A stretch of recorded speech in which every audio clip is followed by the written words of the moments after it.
Olá, meus irmãos, uma boa noite a todos. Que a graça e a paz do Senhor Jesus estejam sendo comunicados a você e sua família por meio deste culto coletivo, deste momento solene de celebração a Deus que estamos iniciando nesse momento.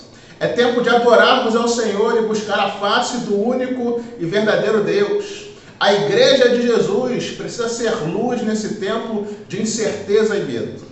Num tempo em que a maioria está falando de crise, de problemas, de angústias, nós temos a mensagem de esperança que esse mundo precisa. A nossa fé, a nossa alegria, a nossa intimidade com Deus, o nosso testemunho precisa irradiar, contagiar, impactar o ambiente e as pessoas à nossa volta. Precisamos mostrar ao mundo que o nosso socorro, a nossa proteção vem do Senhor que fez os céus e a terra. Sabemos que devemos fazer a nossa parte. É tempo, sim, de sensibilidade, responsabilidade e maturidade para lidar com as questões atuais. Mas a nossa vida não depende só de nós. É Deus quem está no controle da nossa jornada e nele podemos confiar e descansar. No tempo de más notícias, precisamos das boas novas de Jesus. Portanto, que bom que você veio até este espaço. Receba desde já as nossas boas-vindas, o nosso carinho, o nosso abraço. E vamos juntos celebrar a Jesus aqui no canal da Primeira Igreja Batista em Vila do Sol.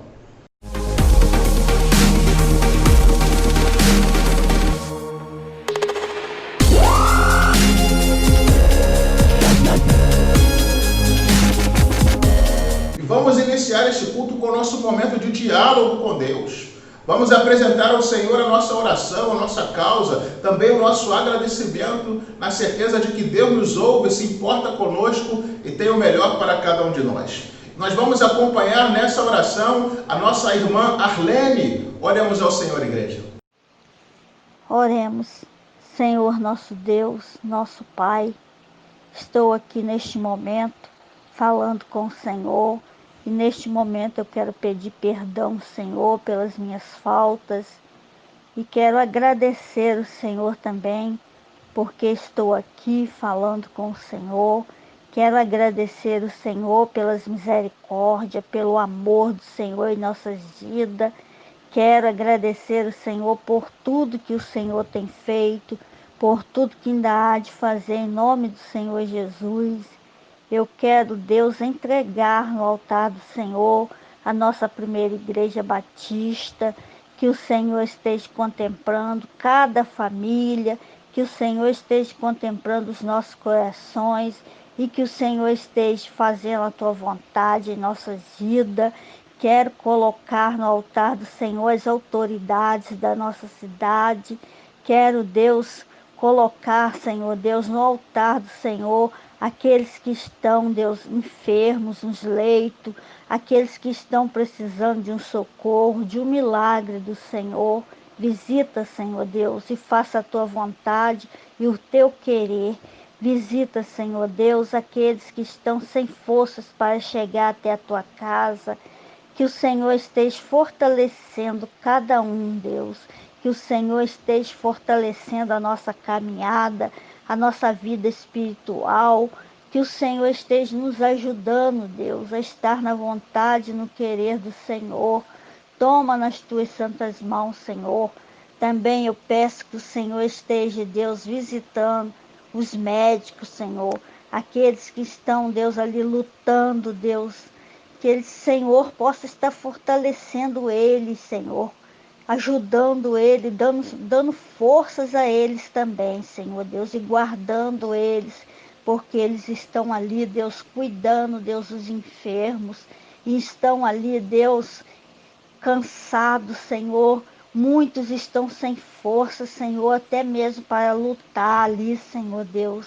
Que o Senhor esteja fortalecendo eles, revestindo eles, Deus, capacitando eles ali em tudo que eles forem fazer.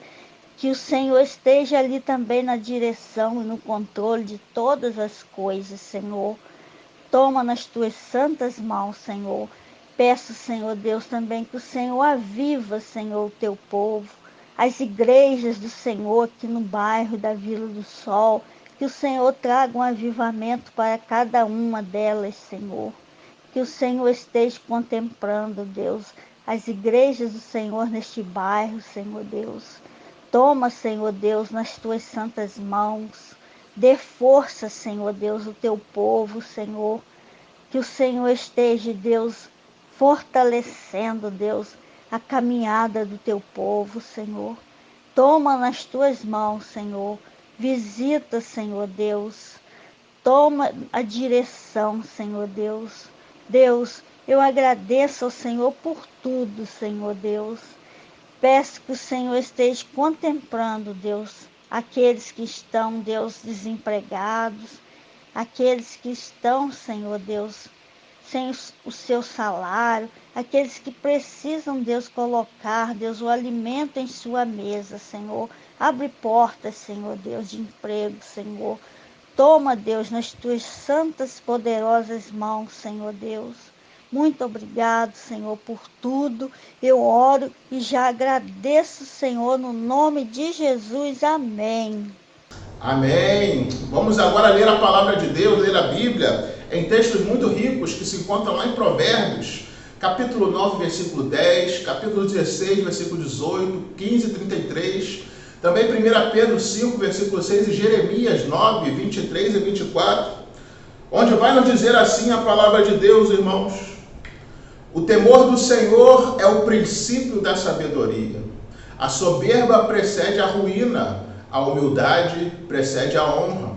Humilhai-vos, portanto, sob a poderosa mão de Deus, para que ele, em tempo oportuno, vos exalte. Assim diz o Senhor: não se glorie o sábio na sua sabedoria, nem o forte na sua força, nem o rico nas suas riquezas, mas o que se gloriar, glorie-se nisso, em me conhecer e saber que eu sou o Senhor, e faço misericórdia, juízo e justiça na terra, porque destas coisas me agrado, diz o Senhor. E, queridos, vamos seguir louvando a Deus com muita alegria, acompanhando agora o período de cântico. Louvemos a Deus, igreja.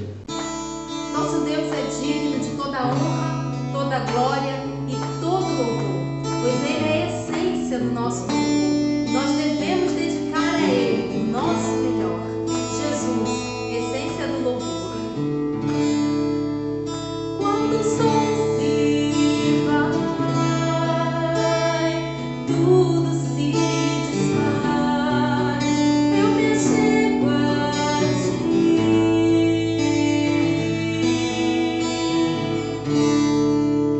Para dar-te, ó Deus,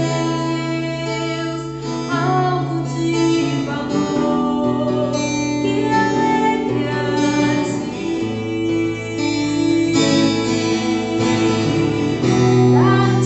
mais que uma canção, pois a música em si não é o que queres de mim. Tu sondas meu interior, sabes tudo que sou e queres meu coração. Quero adorar-te com minha alma, és o meu Salvador, a essência do meu louvor. Perdão, Senhor, é o que mais quero, és o meu Redentor, a essência do meu louvor.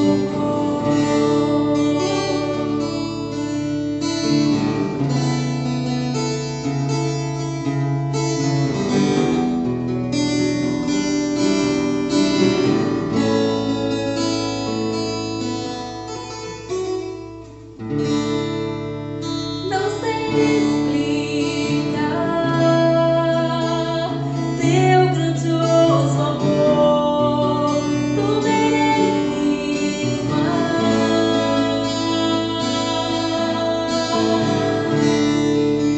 Pobre e fraco sou, mas o que tenho é teu, minha vida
estando em quarentena, o nosso louvor não pode ser indiferente, jamais. Nós vamos estar cantando o cântico Primeira Essência. Ele nos diz assim no refrão: vem, Senhor, e me resgata todos os dias, só para te adorar. Que seja essa a nossa oração, que possamos pedir ao Senhor para nos resgatar todos os dias e que o nosso louvor seja sincero e de coração.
Louvado seja Deus. Nós vamos agora orar mais uma vez, pedindo agora que o Senhor nos dê sabedoria e discernimento para ler e interpretar a sua palavra. Convido você a fechar os seus olhos e orar comigo. Grandioso Deus e amado Pai, nós louvamos o teu santo nome, ó Deus. Agradecemos a ti, Senhor, por tudo aquilo que o Senhor já comunicou às nossas vidas, aos nossos corações no decorrer deste culto. E agora, Pai, quando estaremos lendo a tua palavra, nós suplicamos a ti que o Senhor ilumine o nosso entendimento, que o Senhor nos dê sabedoria e discernimento para entender o recado que o Senhor tem à sua igreja, a partir do texto bíblico em que estaremos lendo e refletindo. É por isso que desde já te agradecemos, ó Pai, em nome de Jesus. Amém. E queridos, para a nossa reflexão dessa noite, nós estaremos, na verdade, iniciando uma série de mensagens nos 10 mandamentos. Uma série de reflexão sobre os 10 mandamentos que se encontra lá no livro de Êxodo, capítulo 20. Nós vamos estar, durante alguns domingos, aqui no culto online, lendo e refletindo na mensagem e no significado que esses mandamentos têm para a nossa vida como Igreja de Jesus nos dias de hoje. Hoje, começando essa série de mensagens, nós estaremos lendo Êxodo capítulo 20, versículos de 1 a 3, e refletindo neles a partir do tema Somente Deus. Portanto, nos acompanhe na leitura de Êxodo, capítulo 20, versículos de 1 a 3, onde vai nos dizer assim a palavra de Deus, irmãos. Então falou Deus todas estas palavras: Eu sou o Senhor teu Deus, que te tirei da terra do Egito, da casa da servidão. Não terás outros deuses diante de mim. Somente Deus. Êxodo 20, de 1 a 3, abre uma das mais conhecidas seções da Bíblia, os 10 mandamentos. Esses são os 10 princípios, mandamentos ou leis centrais e vitais que deveriam nortear a caminhada e o relacionamento do povo de Israel com Deus. Nós vamos analisar ao longo dessa série de mensagens qual a aplicação e validade dos 10 mandamentos para a nossa realidade social pós-moderna. Qual a sua aplicação para nós hoje? Não é novidade que muitas pessoas têm problema com o conteúdo dos 10 mandamentos. O consideram retrógrado, obsoleto, incompatível com a dinâmica social de nossos dias. Mas as coisas são assim porque estudar os 10 mandamentos revela exatamente o que está no cerne da rebelião humana. Não gostamos que Deus nos diga o que podemos e o que devemos fazer. Na verdade, há alguns anos, um grupo de ateus, empresários, filósofos, líderes de algumas das universidades mais populares dos nossos dias, se uniram e convocaram outros como eles para contrapor os 10 mandamentos bíblicos, criando os 10 mandamentos dos ateístas para a nossa época, e eis o que eles criaram. Primeiro mandamento: tenha a mente aberta e esteja disposto a mudar suas crenças diante de novas evidências. Segundo, empenhe-se em entender o que é mais provável que seja verdade e não em acreditar no que você deseja que seja verdade. Terceiro, o método científico é o modo mais confiável de entender o mundo natural. Quarto, cada pessoa tem o direito de controlar o seu corpo. Quinto, Deus não é necessário para que uma pessoa seja boa ou tenha uma vida plena e com significado. Sexto, seja consciente das consequências de todas as suas ações e reconheça que você deve assumir a responsabilidade de todas elas. Sétimo, trate os outros como gostaria de ser tratado e como você pode, de modo razoável. Oitavo, temos a responsabilidade de levar os outros em consideração, incluindo as gerações futuras. Nono, não há modo certo de viver. Décimo, deixe o mundo um lugar melhor do que você encontrou. Esses 10 mandamentos pós-modernos, para muitos pode não parecer nada demais e até eloquente em certas partes. Mas ele tira Deus de cena e coloca o ser humano no centro, no trono. Mas entre linhas, ele prega o hedonismo, exalta o relativismo moral e ao mesmo tempo a sabedoria humana como se ele fosse o dono e o controlador do universo. E na verdade, por estar sendo seguido por grande parte da humanidade, mesmo sem saber, esses 10 mandamentos ateístas são a razão da miséria humana e caos social de nossos dias, o que por fim levará muitos à perdição eterna. A Bíblia diz em Provérbios 9, versículo 10, que o temor do Senhor é o princípio da sabedoria.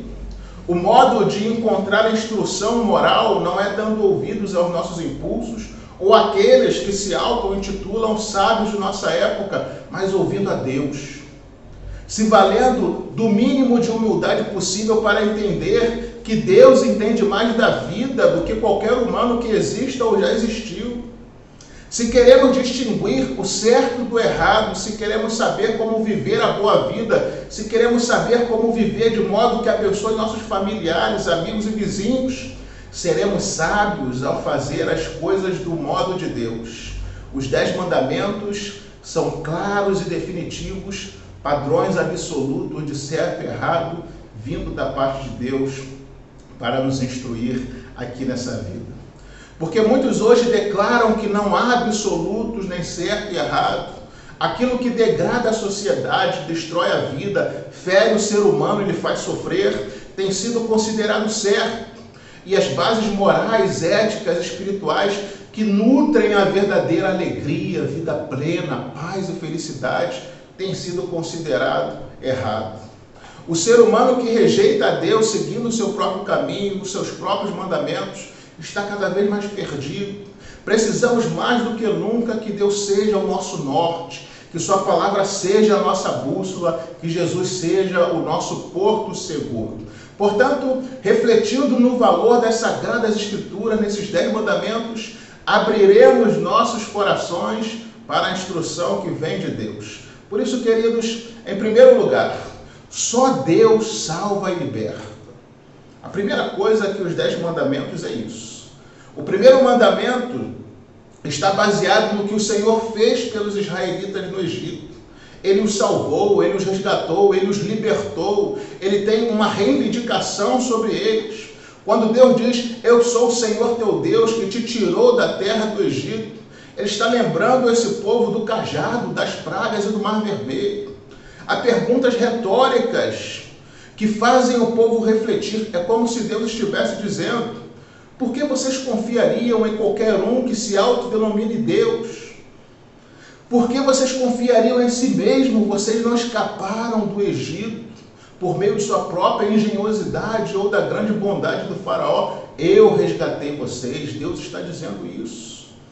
Olhando para aquilo que os acontecimentos do Egito prefiguram, a questão levantada por Deus é muito clara.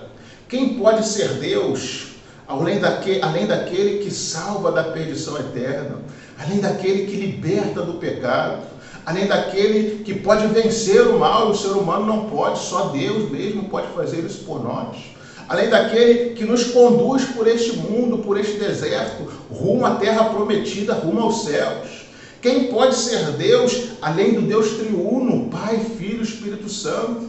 Pois assim como declara Jesus em João 14,6, eu sou o caminho, a verdade e a vida. Ninguém vê ao Pai senão por mim. Quem pode ser adorado senão aquele que pagou a nossa dívida na cruz? A quem compararemos o Criador dos céus e da terra? Não devemos interpretar mal a expressão outros deuses diante de mim que tem aqui nesse texto. O primeiro mandamento não está sugerindo que de fato há outros deuses. Há uma visão chamada enoteísmo, a qual diz que existem muitos deuses, mas você deve dar o primeiro lugar ao seu Deus. Não é disso que se trata o primeiro mandamento. A aliança mosaica pressupõe claramente o monoteísmo. Nenhum outro Deus deveria ser adorado, porque na realidade não existe outro Deus, senão um Deus verdadeiro, Yahvé, aquele que se revelou a nós através da Bíblia Sagrada. Os deuses deste mundo são apenas chamados de deuses. Tem nome, mas não tem essência. Ninguém além do Deus onipotente, onisciente, onipresente, veio até nós de forma amorosa e poderosa para nos resgatar do pecado e nos levar até o céu por meio de Cristo Jesus. Há somente um ser supremo no universo e ele exige adoração exclusiva. Os outros 9 mandamentos falam de ações que você deve ou não fazer, mas o primeiro mandamento ordena certo tipo de relacionamento. Ele nos fala sobre como devemos nos relacionar com Deus como o único Deus.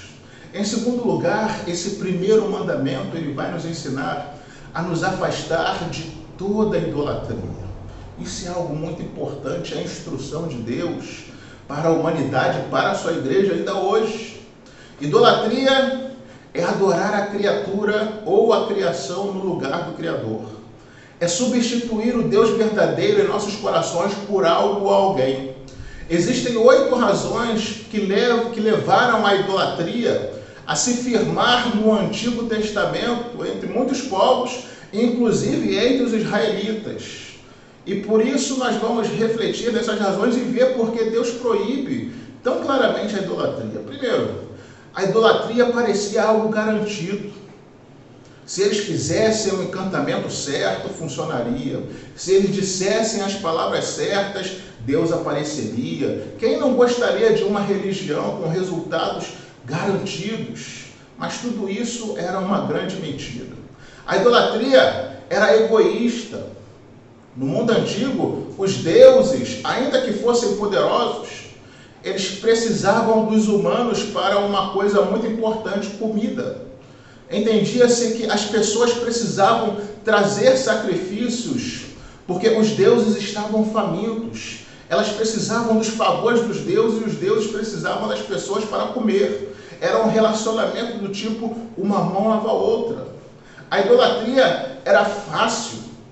Claro, era preciso trazer ofertas e sacrifícios, mas exigia-se pouco quanto aos padrões éticos e morais das pessoas.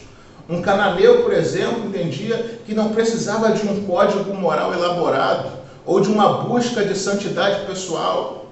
Ele apenas precisava aparecer para ofertar uma bebida ou um animal morto e estava tudo resolvido. Foi nesse tipo de mentalidade que Israel caiu repetidamente. Não importava realmente o que eles faziam, eles pensavam assim. Não importam em quantos pecados eu vivo, eu apenas preciso cumprir os rituais religiosos, estou quitte com Deus. A idolatria era conveniente. Para alguns israelitas, o templo estava muito distante, mas o culto idólatra estava perto. Era mais fácil e prático. Havia vários lugares onde se poderia cumprir as obrigações religiosas e todo mundo, ainda que seus deuses tivessem nomes diferentes e fizessem coisas diferentes, praticava a religião de uma forma parecida. No entanto, o Deus verdadeiro, o Deus de Israel, ele prescreveu a adoração coletiva em um único lugar, o tabernáculo, e mais tarde o templo. O povo de Deus não tinha apenas algumas regras especiais, sua concepção do divino e de como adorá-lo era muito diferente. E sempre é difícil ser uma minoria religiosa. A idolatria também era lógica naquela época. A idolatria fazia sentido, porque fazia sentido existir vários deuses e várias deusas, cada um especializado em uma área de bênção e em uma área do cosmos. Um Deus traria o vento, outro convocaria a chuva e ainda outro ajudaria na procriação animal. A religião do mundo antigo parecia fazer sentido para os que estavam imersos na idolatria. A idolatria era agradável ao sentido. Sempre havia muito para ver e ver para muitos era crer. Muitos caíram na tentação de preferir adorar um Deus falso de perto, palpável, em vez de adorar o Deus verdadeiro, que na verdade não estava longe, mas era invisível.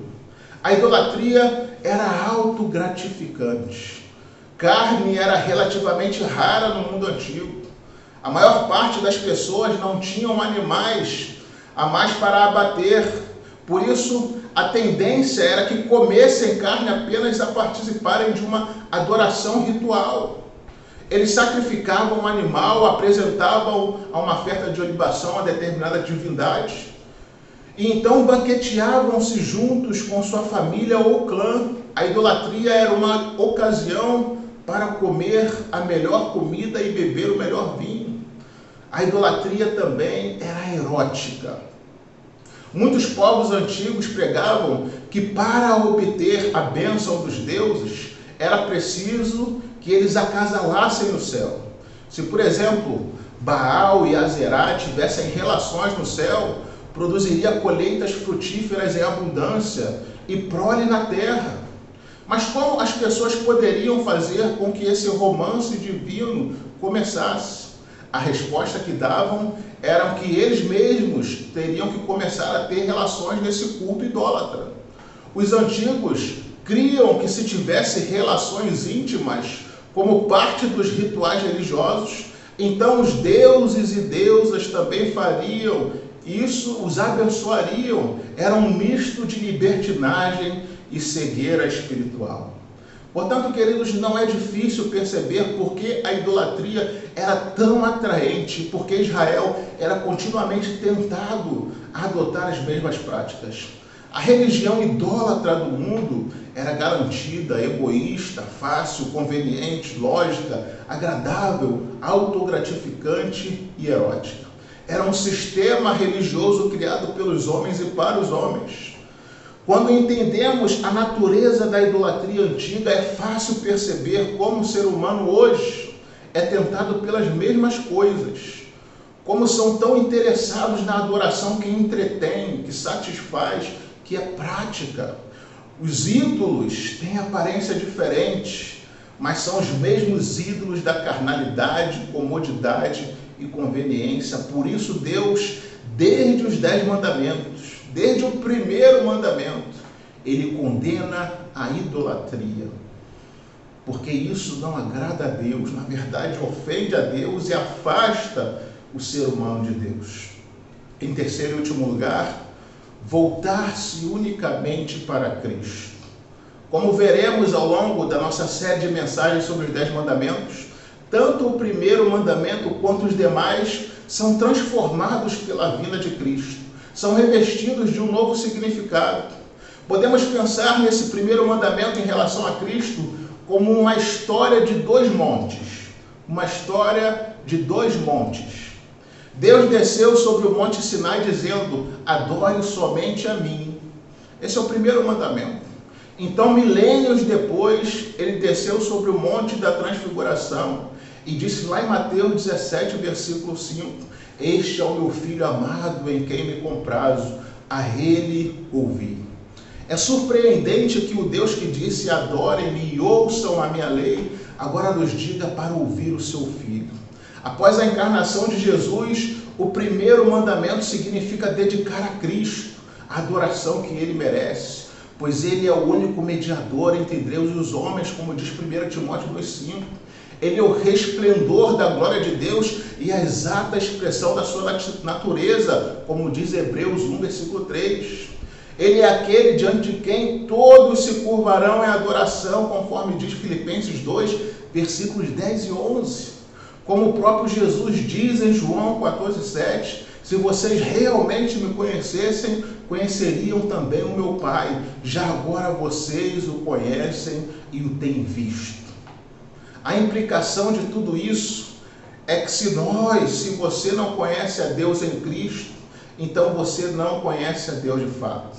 O primeiro mandamento não pode ser obedecido adequadamente, a não ser que adoremos a Cristo, o Deus Filho, o Deus que se fez carne e habitou entre nós e vimos a sua glória, glória como do unigênito do Pai. Assim sendo, por meio de Cristo, dedicamos a Deus 4 coisas: adoração, fé, invocação e ações de graças. Cada uma dessas coisas podem ser aplicadas a Cristo à medida que buscamos obedecer o primeiro mandamento. Em adoração verdadeira, a nossa expressão de culto, adoramos a Cristo. Em fé, em esperança, em convicção de seus decretos, profecias e promessas, nós estimamos a Cristo. Em invocação, súplica e oração, olhamos para Cristo. Em ações de graça, serviço e santidade, encontramos graça em Cristo Jesus. É assim que obedecemos ao primeiro mandamento como cristãos do Novo Testamento, em nossos dias. Não tendo ídolos no coração, nem imagens de esculturas, mas olhando unicamente para o autor e consumador da nossa fé, Jesus.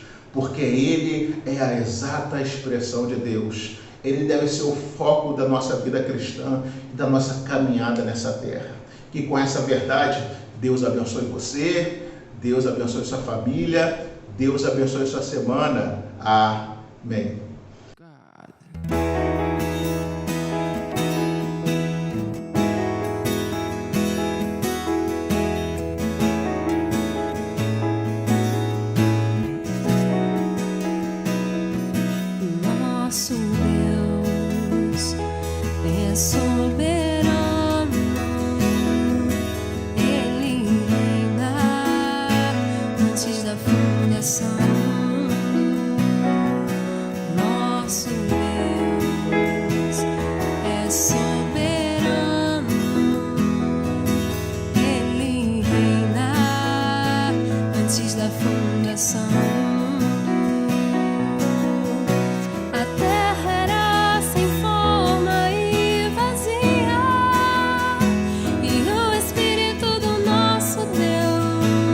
se movia sobre a face das águas.